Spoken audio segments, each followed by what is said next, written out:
आज दिनांक 7 मे रोजी तिसऱ्या टप्प्यातील मतदान पार पडणार आहे. देशात लोकसभा निवडणूक होत आहे. यापैकी 19 एप्रिलला पहिला टप्पा आणि 26 एप्रिलला दुसरा टप्पा पार पडला. आज मंगळवार दिनांक 7 मे रोजी तिसऱ्या टप्प्यासाठी मतदान पार पडणार आहे. महाराष्ट्रातील काही मतदारसंघांकडे अवघ्या देशाचे लक्ष लागले. तिसऱ्या टप्प्यासाठी होणाऱ्या मतदानामध्ये महाराष्ट्रातील कोल्हापूर, लातूर, बारामती, माढा, हातकणंगले, रायगड, धाराशिव, रत्नागिरी, सिंधुदुर्ग, सोलापूर, सांगली आणि सातारा या 11 मतदारसंघात 7 मे रोजी मतदान होणार आहे. पहिल्या आणि दुसऱ्या टप्प्यात भाजप विरुद्ध काँग्रेस अशी लढत होती.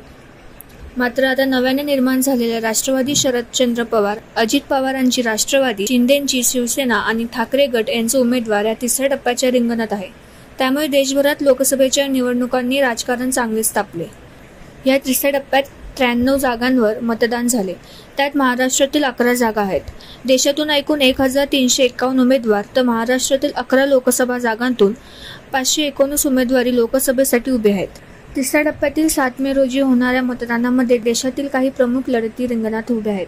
यामध्ये केंद्रीय मंत्री अमित शहा, मध्य प्रदेशचे माजी मुख्यमंत्री शिवराज सिंह चौहान, दिग्विजय सिंह, डिंपल यादव, अधीर रंजन चौधरी, ज्योतिरादित्य शिंदे यांचा समावेश आहे.